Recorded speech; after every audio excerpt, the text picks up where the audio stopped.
The Israeli-Iranian war is escalating and stands chances of escalating much higher, much faster, because other nations may be getting involved very soon. The United States may be pulled into this. The Houthis have threatened to get involved with it and probably will. The Pakistanis have actually come out. One big Pakistani general came out and said that if any nuclear device was used in Iran, that they would, in fact, nuke whoever used it, that they would launch their nuclear device probably on Israel. But they had previously said that their bomb was an Islamic bomb available wherever it was needed for Islamic purposes. Now, there was another Pakistani official that walked that back, but they did make that statement about the use of this bomb.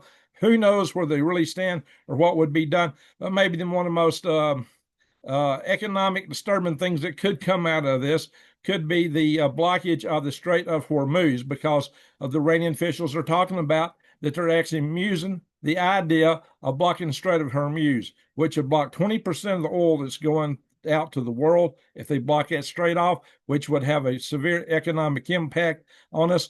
I have even read estimations that say that, and I'll show you some of these articles, that it would be worse than the combined effects of the bug that went around starting in 2020, and also the economic effects of when Putin decided to invade Ukraine, combined into one. That this would have major worldwide implications, and it would hit your wallet at home. But then again, too, there's those there's the Iranian sleeper cells here in America. Will they be activated? Is this why Trump is dragging his feet, saying we won't get involved? He's going to make sure that's not going to happen. That's what a lot of people think, but there's a lot of people trying to force his hand, including some people inside the party. Of course, Netanyahu is trying to drag him into the war. He's saying he don't want to be part of it. Man, and some people say that he knows about these sleeper cells. Maybe they're trying to neutralize them, find them. Maybe they're who knows? Of course, MAGA has, there's the MAGA purists say the United States shouldn't be involved in any foreign wars under any circumstance. And Tucker Carlson is a leading advocate of that.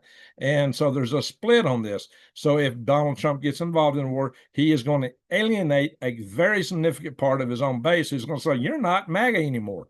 Imagine that. The inventor of a MAGA, America First, being kicked out of his own movement. That wouldn't sit well with him.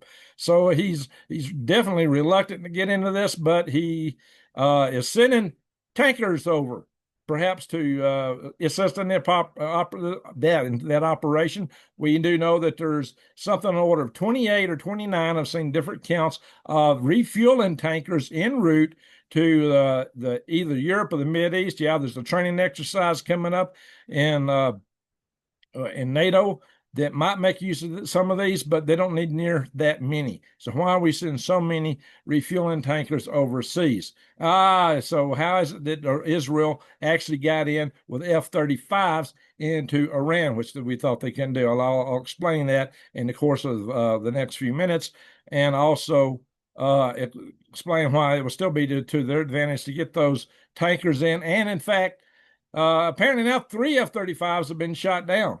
So, and the U.S. Embassy took a slight hit from some of the bombing in Tel Aviv. So Mike Huckabee reported this. He's the ambassador to Israel right now, former governor of Arkansas and presidential candidate, preacher. He had his own TV show. Real nice man, Mike Huckabee. But anyway, so I'm going to get into showing you some articles because we're going to try to get through this fast. I got somewhere I got to get to tonight before they close. I hope I can make it. It's over an hour drive here to go to get just about anything. So we're going to do a share of articles. And hang on, wait a minute. Before we do that, I wanted to say this. I want to give a total of what's actually took place. It looks like to date, there have been 24 Israelis who've lost their lives. And Israel said 592 people have been injured. On the Iranian side, about 224 people have lost their lives. Over 1,277 have been injured. Now, that's the count as of when I was last surveying a couple of hours ago. This is very dynamic, and as we know, could change any moment. So let me go in here and share. Hopefully this is the right one. Share screen.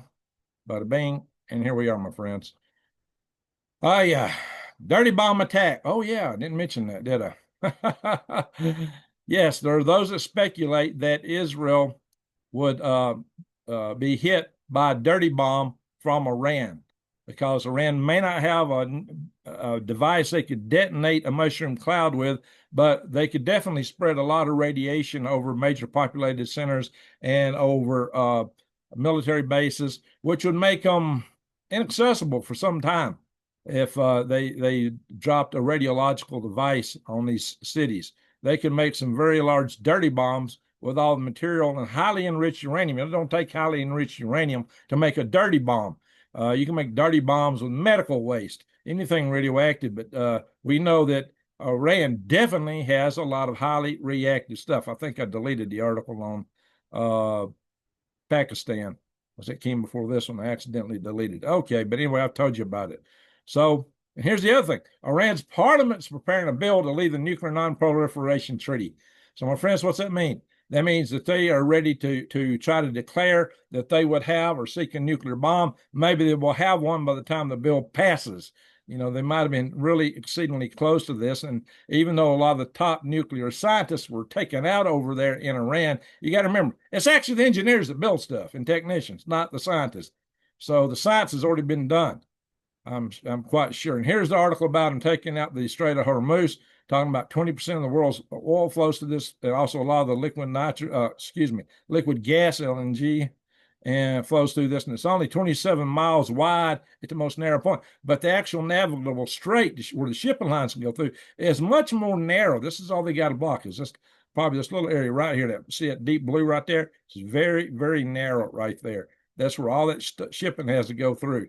And so the Iranians are mulling at doing this, and you can see this article is one of those saying the economic impact of this would be fearsome on the world.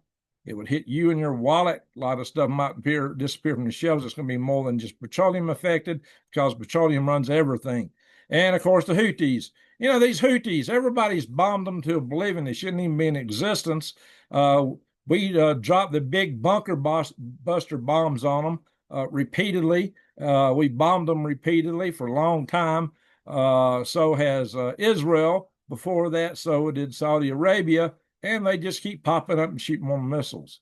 And they're not nearly as well dug in as Iran, so or have as many missiles. So if these guys can keep popping up, our prospects against Iran, even though Israel seems to have an upper hand, might be somewhat challenged. We'll have to see how that goes. My friends, with all this economic dispersion that might be coming up, and there's already shortages on the grocery store shelves. One of the best preps you can do is to grow your own garden. I highly encourage you to go here to True Leaf Market or Eden Brothers. There'll be links below. You can get heirloom seeds, the kind of seeds that if there ain't no stores to go buy them at the following year, if you save seeds, you can plant them and get the same plant back. Hybrid seeds don't do that. They're non-GMO. This is a great selection for you. A good way to give yourself a little edge in food security is to be able to grow your own. You get better stuff too. Now, it turns out that Xi Jinping and Putin are also panicked over this situation in Iran, because they each have a lot to lose. Russia was investing in Iran. In fact, they were had a contract to build some new nuclear plants. They were hoping to make some money out of that. They had been getting their drones from Iran. They're manufacturing a lot of those in-house in Russia now. But Iran is one of the major allies to both of them. Xi Jinping relies on Iran for a good portion of his energy. Their economy in China is already teetering and tottering. This could be just a straw to break the camel's back, which means they might try to come in and aid Iran in some way. Now, Putin is actually called President, he talked to the Ayatollah and to President Trump, and then calls back to Ayatollah and begs him to actually make a peace deal and to do it now, because he says your regime is threatened. Now, there's an article on that here somewhere I'll show you. But Iran, it saved some of the better missiles for last. Some of that we said back, a few months ago when they were trading missiles that Iran was sending their older stuff. Well, now they broke out the better stuff. Their top shelf missiles. They've got a maneuverable missile that makes it harder for an interceptor to hit it. And in fact, the Iron Dome is missing some, and that's why there's so many casualties in Israel right now, is a lot of these are slipping through. Israel don't fire at the ones that's just going to hit an open field because they're saving their ammo for those that's more strategic. But Iran's got like 3,000 missiles to fire. They've been firing them at a rate of about 100 a day. At that rate, 100 times 30 days, they'd be out in a month. Even though some Iranian says, "Oh, we can keep this up for 6 months." No, they can't. That's huff. But let me just put it to you: they don't got the missiles for that. If they can put together those 800 other missiles they got materials for from China in time, which is highly questionable, they might squeeze off. Maybe a couple more weeks after this. But 4 to 6 weeks is all they could swing, and that's if Israel don't bomb too many of them. So yeah, I don't think they can keep it up that long. But mixing it with drones, they get some. Yeah, they'll get some extension that way. So maybe a couple months, but not 6 months. I don't believe that unless they got a lot more than we realize. That's a real stretch. Anyway, and I don't think this war could last that long. I don't think Iran could survive that long in this war, to be honest, without help from the outside. We'll go into why Iran may be about to fall apart a little bit. Nuclear chief warns of contamination at Iran's main atomic site. This is the Natanz facility that got hit. It's got apparently radiological and chemical leaks there. It won't be like what you would get with the regular nuclear power plant, or with or the kind of leaks you might get out of an atom bomb blast, because it's just pellets lying around, but you still have some issues there. Now, here's the other thing that's really strange. The Fordow, however you want to say it, nuclear site is deep in a mountain. Israel doesn't have anything that they can carry on a plane, or anything in their armory that could penetrate to the depth of this thing. But it turns out there was an earthquake that occurred near the Fordow site when Israel was attacking them, a 2.5. Some people think they were associated with each other, but news came out and says, well, it was really too deep to have been triggered by Israelis' attack. The earthquake was too deep down for that. I don't know, it's highly interesting that it was so coincident. Does Israel have some means of triggering an earthquake? You tell me what you think in the comments below. It might have been a coincidence, but boy, some people say there's no such thing as coincidences in cases like this. I don't know, it's highly suspect, that's all I can say. But they still can't take out the site. They need help. Now, this is where the site's at. It's in Qom, which is according to some a holy city, but according to others, it's not big enough to be a city or holy. I heard that from another Iranian who's got a broadcast on YouTube. In fact, might show you a picture he's put out. So before this is all said and done. All righty. IAEA chief says it's likely that all machines at Iran's main nuclear plant, enrichment plant, have been severely damaged. This is the Natanz plant. But you got to remember, even though he's saying this, they don't know that for a fact, and they've not verified it. And there are underground bunkers there that they believe they have not been breached by the bombing. And furthermore, Iran said they were opening 2 new enrichment sites with better centrifuges that would process this stuff faster. Maybe they got that stuff in place already. I don't know. So, yeah, and they've already got enough enriched to make at least 9 atom bombs, and it would only take 2 of them to take out Israel. All they'd have to do is hit Haifa and Tel Aviv, and Israel's done. 2 devices would wipe out Israel completely. So that's why Israel is fighting so hard on this, is they know that they're very susceptible to any kind of nuclear attack. Now, the other thing is, even though we talk about them needing to reach to 90%, you got to remember the atom bomb, the little boy we dropped on Hiroshima, excuse me, it was only 80% enriched. It'll be Fat Man went to Nagasaki. You can correct me if I'm wrong, but that's my recollection. Below Fat Man was a plutonium bomb. Okay, Israel's mission hinges on destroying Iran's hardest nuclear target. And here's a satellite photograph of it. They did a satellite photograph after they hit it, and it looked like they didn't damage it that much. I don't know if this one was an earlier image from 2013. That's an old image there, but that's what's being claimed. Yeah. Anyway, Trump tells ABC he's mulling an attack on Iran. Says we could get involved. What's the parameters for that? I don't know, but guys, like I said, we're sending this armada of tankers over toward that area. What are they going to do? What are those tankers up to? Are they there just in case? Let's hope that's all it is. Or is there something already planned? Some people think that's the case. And Trump put out some language kind of justifying a potential attack. And some people think he's trying to get people prepared and for when that might happen. I don't know, my friends. Let's hope that isn't what's cooking here, but it could be. U.S. Air Force transmits 2 mysterious encrypted nuclear emergency codes over the weekend. See, the typical emergency action mission, the EAM, is only about 30 characters long. Well, these 2 were significantly longer. One of them was 246 characters, and I think the other was 290 characters. So significantly longer than the typical message. It still could have been related to training activities, but these are the messages required to coordinate the nuclear forces, and nothing gets launched without an EAM and a confirmation EAM. So you have to remember that. And if our communications go down, then we don't get to do that. Oh, yeah, that whole thing about the sleeper cells I mentioned. If Iran's activated sleeper cells, and if they took down our power grid, we would be better off if we had gotten nuked by Russia, full scale, full, complete nuclear. We would be better off. I've done videos on that before, trying to let you guys know the real dangers of getting our power grid taken down. Nobody seems to understand that, and I've done many videos on that, and I can do some more. But I made that case very forceful on here many times. So these sleeper cells are not to be taken lightly. Let's hope they don't get activated. Maybe if the government of Iran falls, they'll think there's no point. And that may happen. The government in Iran is teetering and tottering. They may fall. But this is all potential escalations that we got to deal with. So Netanyahu, even though it's been said Trump says do not take out Netanyahu, do not assassinate him. What we do know is that the Mossad forces are running around on the ground in Iran. They're all over the place in Iran. They're running around hunting for the supreme leader.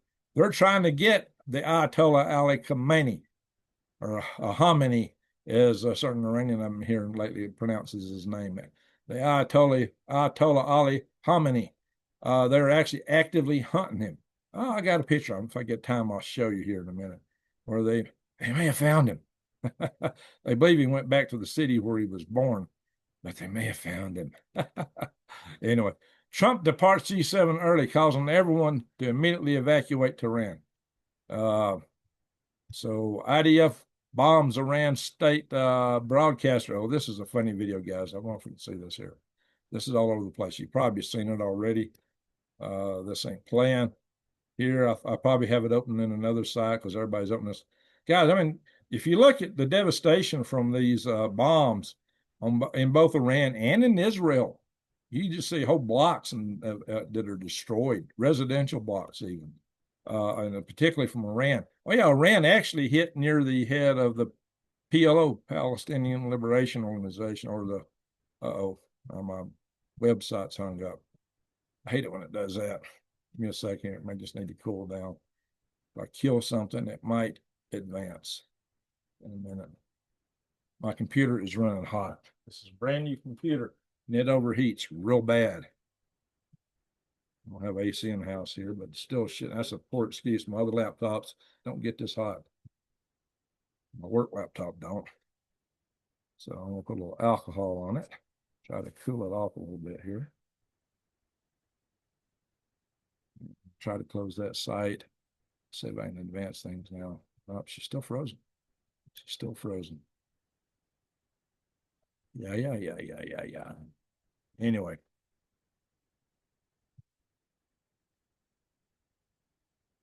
I'm gonna stop the share and see if I can restart it. It may not even let me do that. There we go. What happens if I try to restart it? I'm gonna try to advance that, move the side I'm on. Okay, that might work. That might be the trick. Pardon me, we're having technical problems. Oh, I'll tell you what, I'll share something else. This is funny. This came from another Iranian YouTuber. He's Iranian. He's very anti-Ayatollah regime. And so his name is Tutsi TV. You might want to check his channel out. But he put out this image right here. They found the Ali Khamenei in his bunker. We got to have a little laugh here somewhere, right? Anyway, let me go back to this other thing now while we're at it. See, all right, let me get back here. Hang on, guys. I just wanted to get a laugh out of this here in the middle of all this mayhem. All right, hopefully now I can work this. So anyway, Netanyahu has refused to rule out taking out uh, Khomeini because Khomeini or Khomeini, however you want to pronounce his name, because he realizes that would end the war, and it would. Uh-oh, we're frozen again. Oh no, here we are. We've advanced. So let's see here. Yeah, that's the same thing I had up earlier. I think we're skipping backwards. Oh, you know what might have frozen me up? I was trying to play that video. Bunker busting missile shakes Israelis' faith in their safety. So here's a case where the Israelis have bomb shelters inside their residence in those big towers right in the middle. They're very thick concrete shelters that thought that they could withstand a hit from a missile. But these missiles have gone in so deep that it's shaken the very core of these buildings and actually taken the lives of a couple of people hiding in one of the shelters, one of the bunkers in Israel. So they're getting a heck of an attack on them. Don't make no mistake about it. Iran is hitting back hard. Not as hard, though, as Israel's hitting Iran. Here we go.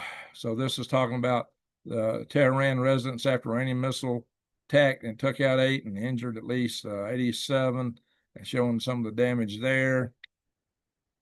All right, I'm not freezing. All right, Israeli. Oh, we just closed an article I was going to show. Anyway, let's get to these F-35s. 3 taken down, 2 pilots captured, first one a woman. So maybe the F-35 isn't quite as good as we had thought.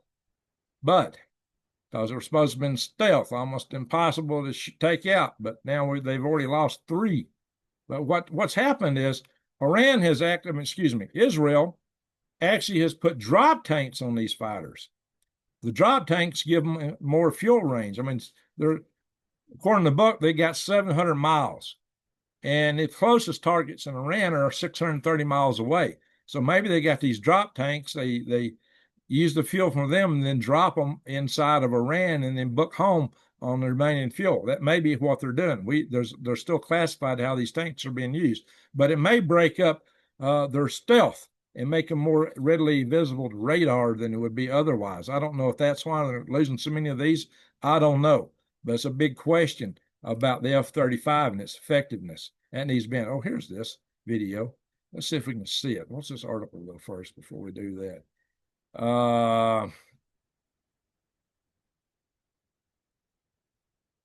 Trump calls for immediate action on Tehran. Oh yeah, let's get this video playing. See if we can watch this one. This is from the Iran television. Whoops.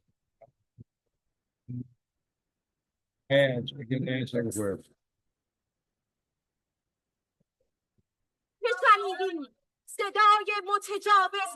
There she is lecturing. Oops. Lost it. Lecturing. No. And then her site gets hit. The studio gets a hit. She's, rallying against the Israel, lecturing how they're going to win, blah, blah, whatever. And bam, they get hit. That changed the subject real fast, didn't it? She took off and ran ahead. And that studio apparently got taken out. It had been in operation as her main mouthpiece out of Tehran since the Ayatollahs took power in 1979. Yeah, just right after I went in the army. Oh, yeah, I almost went to Tehran. Anyway, well, the tankers isn't the only thing we're sending over there. We're sending a lot of aircraft. We're sending an aircraft carrier, another aircraft carrier into the area. So we're beefing up the ships. The USS Nimitz is en route from South Carolina to the Mideast. So we are putting more and more forces in the area for some strange reason. I don't know. What do y'all think? Tell me in the comments below. Here's where Putin warned Ali Khamenei that his regime's survival is at stake. And he said you need to negotiate immediately with Trump to stop this. Give in, basically, to Trump's terms. But he's not so far taking the bait. I don't know. Iran's Revolution Guard is clinging to life, and the regime may not stand without it, because Israel is doing constant decapitation strikes over there on the military, on all the officials, and the whole thing may come down and may implode. Anyway, Iranian officials are seeking asylum in Russia should the regime crumble. They're already making their arrangements to hightail it out. That does speak that they may be in severe trouble. But, this may be their last stand. Now, this is in Iran. This is what's happened in Iran. The guys over there are celebrating. Thank you, Israel, that sign says. And everybody's got Israeli flags out in the street there. Iranians celebrate the attacks on Iran by Israel because they're hoping that their oppressive Ayatollah regime will be taken out. Seriously, guys, here they are in the middle of the street, dancing, kissing, with Iranian and Israeli flags both, passing out food, big party. Here, have one. Yeah, I like to take one of them. It looks yummy. We reject the 1979 revolt in Iran, says that sign. And nobody is wearing a burqa or a headscarf. So I told you, the Iranians they want to live in a European American type culture. They want to live a Western style life. So I thought I would end with that so you could see that the Iranians, and like Netanyahu said that 80% of the people there did not support the regime. That is probably higher than the actual number, but there is a fair number that a good number, so much so that they can openly celebrate in the streets without getting thrown out. As you know, there's been a big trucker strike there. Now, of course, when you attack a country, some of the people that wasn't, maybe decided or maybe weren't supporting the Ayatollahs, maybe rallying behind the flag to support them. You always get that effect. But look at this.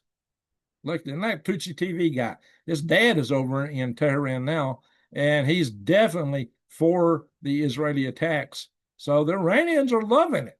At least a lot of them are. Bring down this repressive regime. We want freedom like everybody else. It's hard to get freedom when you're living oppressed, like our poor friends, the Chinese people under the Chinese Communist Party. They will like freedom too, but that's such a repressive system over there. They actually have China, the CCP in China has a bigger internal security force than they have a military. Why? Because they're more afraid of their own people. And that's the way it is in communist regimes. And we got so many people, we need communism over. We need communism. Yes, bring communism. Yeah, go look at North Korea. No lights. Compare it to South Korea, lit up. Look at Venezuela. Why is everybody always trying to get out of a communist society? Why is it that they're always such failed states, and yet we get people out here advocating for that mess, and we get people out here protesting who are being paid for by the CCP here in the US of A. So, my friends, it's time to have your eyes wide open. But there's a lot of shenanigans going on in our own streets here in America. We have a lot of division, and it's going kinetic in some places. Some people are being attacked. Some are losing their lives. This is worthy of a whole nother video.